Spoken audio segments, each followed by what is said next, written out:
So another type of foreshadowing. I know, isn't this crazy? Val has all these foreshadowing types.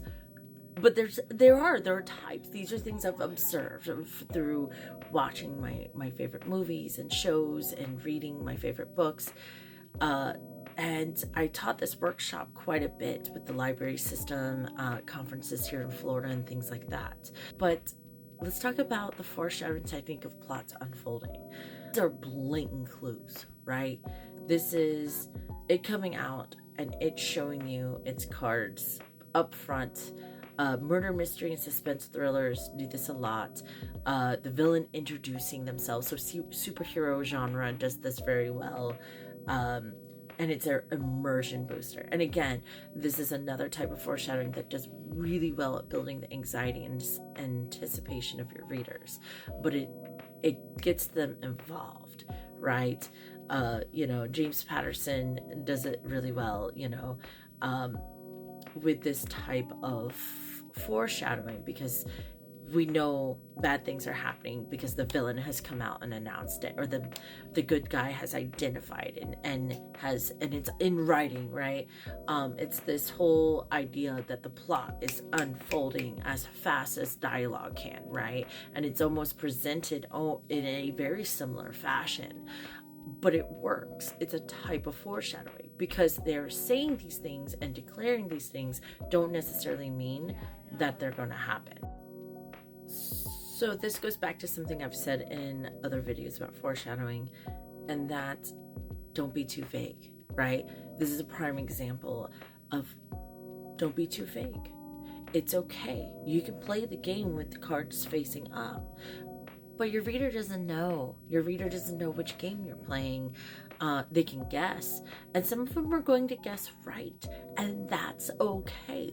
That's why people get sucked into Hallmark movies, right? Like, we know what's going to happen, but we still watch. Like, how are they going to, I know it's going to do this, but I want to watch it happen.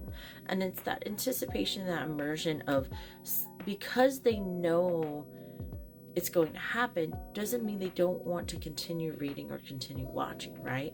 There is a level of satisfaction that readers and people in general, they like to know that they were right. So if anyone ever gives you crap about being predictable, they're not your reader. But the reader who enjoys predicting it and getting it right and seeing it unfold, that's your reader. There are so many different ways to storytell that you're not going to be everyone's cup of tea. It's impossible, right?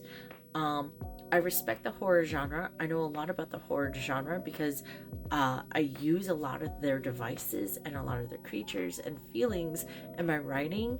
Do I enjoy sitting down and watching slasher movies? No.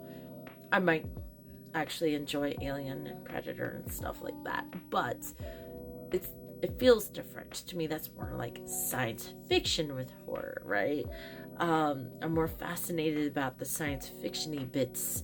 The same thing with The Witcher, right? That fantasy bits. Yes, it has a lot of horror elements in it, but long as it's a tea with some sugar and cream, I'm okay, right? I don't like straight up black tea or straight up, well, green tea I'll drink as this, but that's another matter. That's a preference. But that's a great example, right?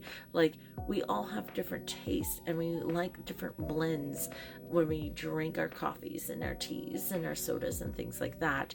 Your plots and your foreshadowing are the same way. And as writers, even with plots unfolding, like The Prestige is a great example of this. If you have not seen this movie, it is a wonderful movie, but what you don't realize that the whole time you are watching this movie, the camera drops or pans in weird ways, and you're seeing something happen, but you don't know what it is. And then you get to the end of that movie and you have the big reveal, because it's all magic theme, right? So in the magic show, the big reveal, well, there's a big reveal on how the plot is delivered. So there's a lot of foreshadowing and immersion as they're being taught that acts and stages of magic. The story is told in acts and stages of the magic. So you know this reveal is coming up plot-wise. You see it unfold. You watch the movie a second time, because foreshadowing can also give us a sense of satisfaction as a reader and increase the readability of your book, right? And they realize, oh my God, that was right there. That's what they meant. And then you're like, then you start to realize that character knew 20 chapters ahead of time. And it changes the experience. It changes the understanding of the story, because now as the camera pans, you go, oh my God, they're showing me that thing, but I didn't understand it. But now that I know what the reveal is going to be, or what the climax or the end of this plot line is, this foreshadowing takes on a new level of immersion, and it boosts the readability of a story. So if you're not paying attention to how you're portraying and delivering your foreshadowing in stories, especially with plots unfolding, you might want to take a moment and really look and see what kind of foreshadowing you're doing. Just remember, try to use a combination of different types of foreshadowing, because it works much better for a richer story and reading experience, especially with your rhythm and pacing, than anything else. If you find a story mundane, chances are they're using the same style of foreshadowing over and over again. So watch out for that.